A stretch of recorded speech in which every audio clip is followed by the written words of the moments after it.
This is Leon and the Championship, Chapter 15, entitled Fathead. Leon convened a failure review board of his own as soon as lab let out. "We've got to go over all the problems with the final R one more time," he told his two best friends. "Agreed," said PW. "If it's good enough for NASA, it's good enough for me." "I don't know," said Lily Matisse. "I'm kind of tired of all this." "But we need you," said Leon. "I mean, you keep the best notes of anyone in the whole class." The compliment did the trick. "Oh, okay," said Lily Matisse, "but I'm not handling any spit, and that's final." "Fine," said Leon. "Besides, I don't think spit's the problem. Something else is causing the malfunction." "You know what we need?" said PW. "We need the original spitting image of the hag. If we had that, we could compare it scientifically with Pumpkinhead 2.3. "You're kidding, right?" said Leon. "How are we supposed to get the hag to give her doll back?" "Sweet talker, Leon," said Lily Matisse. "After all, you're the very best sweet talker in the class." But nothing," said PW. "Without the original, we'll never produce a Pumpkinhead that works." Despite grave reservations, Leon returned to his fourth grade classroom. As soon as he peered inside, his palms turned clammy. Nothing had changed.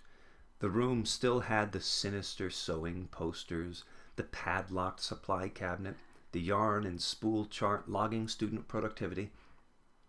Leon spotted Miss Hagmeyer at the far end of the room. She had her back to him. Dressed all in black from head to toe, she cut a grim figure. Before entering, Leon clucked and blinked for good luck. "Mr. Zeisel," a voice called out, "still have that nasty clucking habit, do you?" Leon stood flabbergasted at the entrance until Miss Hagmeyer reminded him of her unusual powers by lifting the fringe of her unnaturally black hair just long enough to expose a large and gnarled ear. "My hearing never fails me." Leon took a deep breath, entered the room, and approached his former teacher. "Good afternoon, Miss Hagmeyer. How are you today?" "Suspicious, that's how I am, Mr. Zeisel." She brandished a dagger-sized sewing needle. "What brings you back to my little lair? And on a Friday afternoon, no less." Leon kept to his script.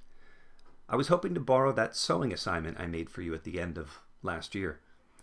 "You mean the hag doll?" "Yes, I know that's what you and your partners in crime called it. Why, Mr. Zeisel, should I lend her to you?" "I need the doll for a project, Miss Hagmeyer. I don't know if you remember, but I told you at the end of last year that I wanted to make another Animile."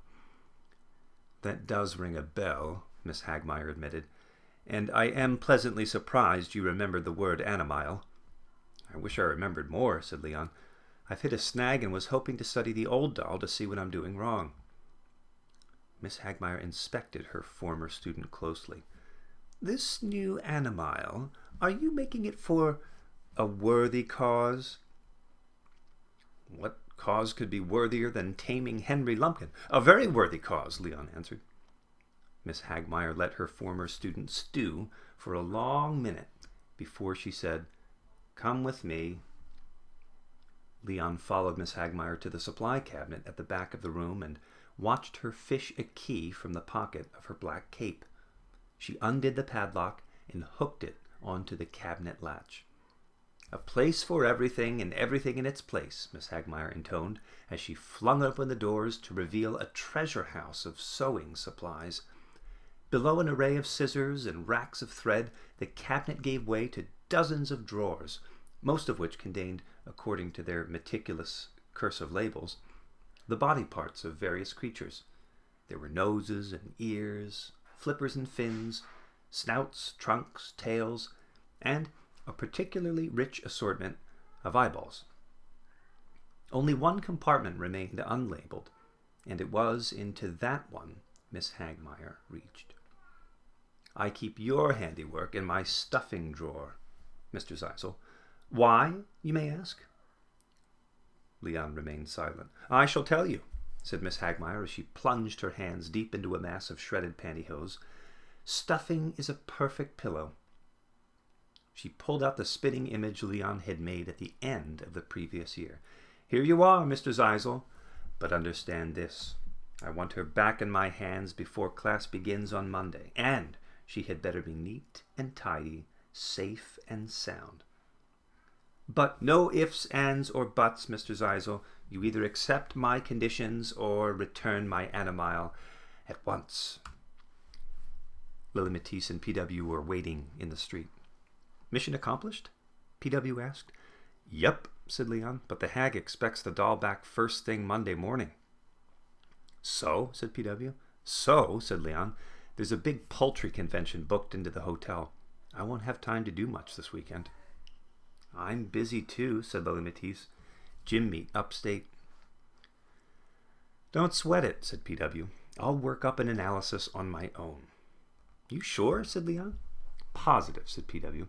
With some reluctance, Leon handed PW the hag doll and Pumpkinhead 2.3.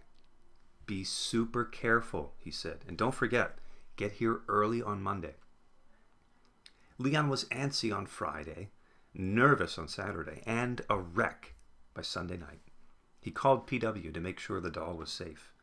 "Relax," said PW. "Go tend to your chickens. Everything's A-OK at my end. The comparative analysis is coming along great." "You sure?" "Chill, Leon. I didn't light the hag doll on fire, and I didn't stick firecrackers under Pumpkinhead's army jacket. You'll have the results and the spitting images tomorrow morning. Now let me get back to work." Leon hung up the phone and tried to distract himself by working on his chip collection. He went to bed early that night, but found it impossible to sleep. The clucking in the hallway didn't help matters.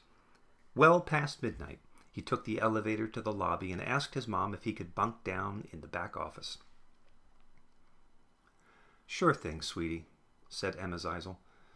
And, as she often did, she whipped together a makeshift bed out of 2 beat-up leather armchairs and some hotel linen.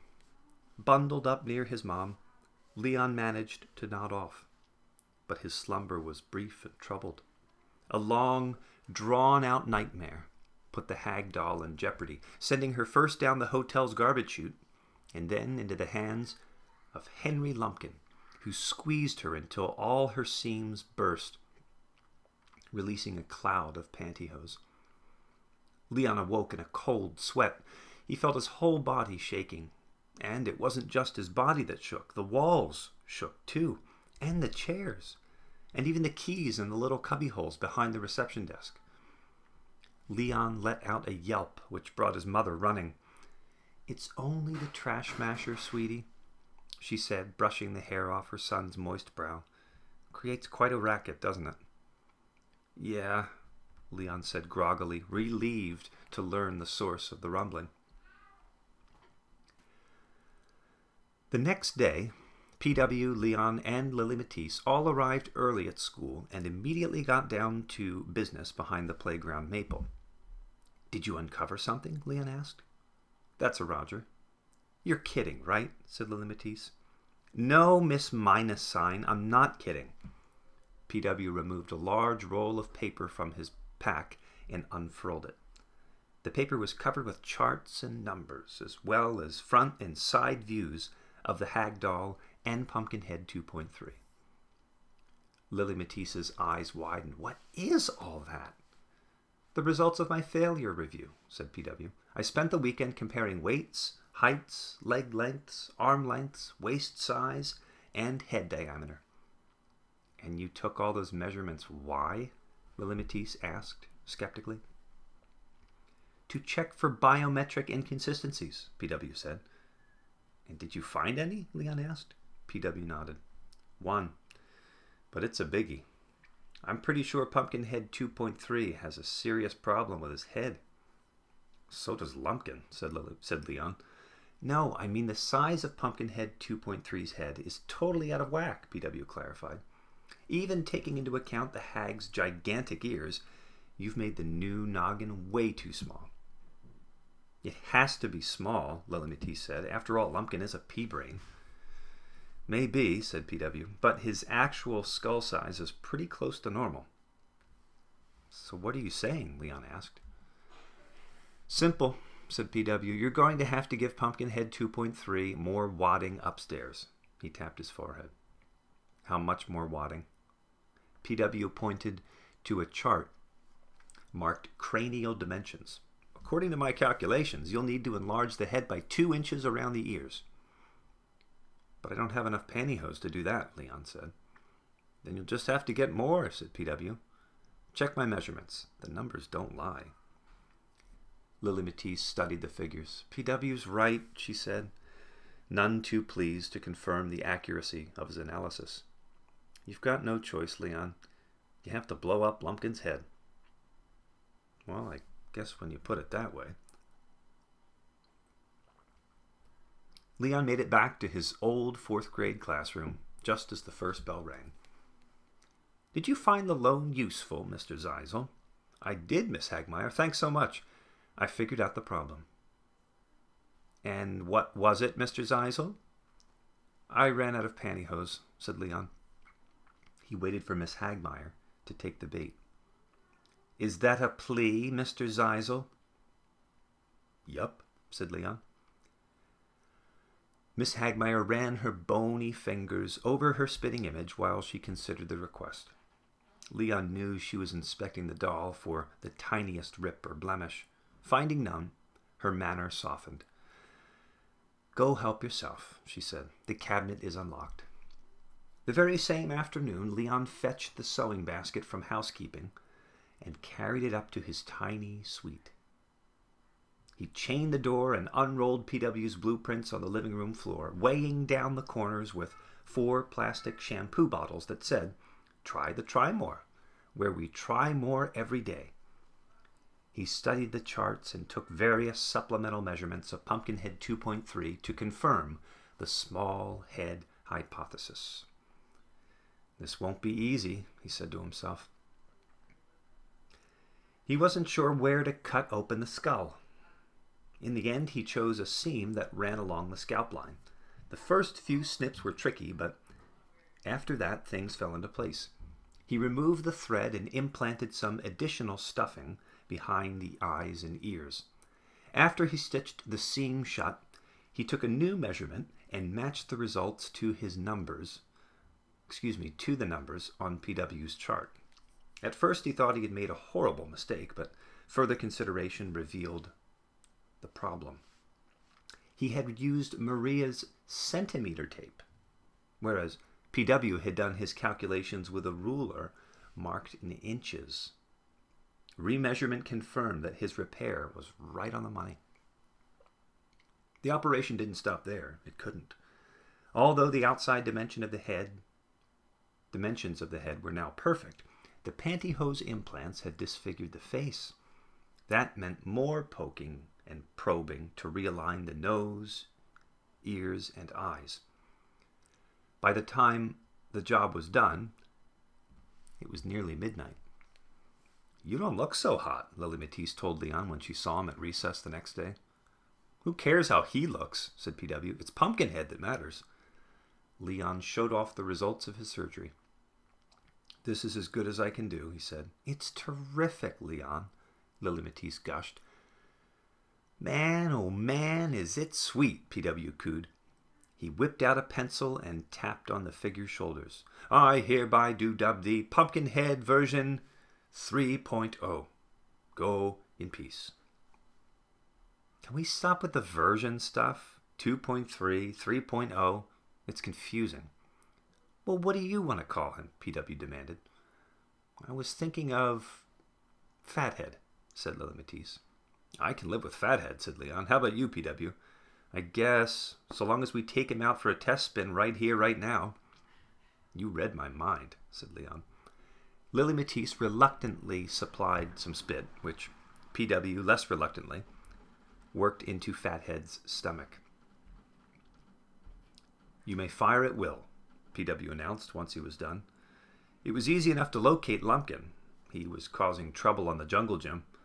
Okay, said Leon. Here goes. He began flexing Fathead's beefy arms. Lily Matisse and PW watched the target closely. Did he just twitch? Asked Lily Matisse. Yes, PW shouted. That definitely was a twitch. Sorry to break it to you guys, said Leon, but that was just Lumpkin being a Lumpkin. Are you sure? Said PW. Positive, said Leon. Fathead isn't doing anything. I'd feel it if he were. Try a few more moves, said PW. All right, but I'm telling you, I'm not feeling it. Leon continued to work the limbs like joysticks. After 5 minutes, PW was forced to admit that the small head hypothesis and the surgery it prompted had failed to fix the faults that had hobbled all previous Pumpkinheads. We have to face facts, said the limitee soberly. Fathead lacks energy. He's not the only one, Leon said, glumly repouching his powerless puppet. I'll tell you one thing that doesn't lack energy, said PW indignantly. He pointed at the top of the monkey bars. Lumpkin is king of the jungle gym, the bully was shouting as he pounded his chest, Tarzan style. Lumpkin is king of the jungle!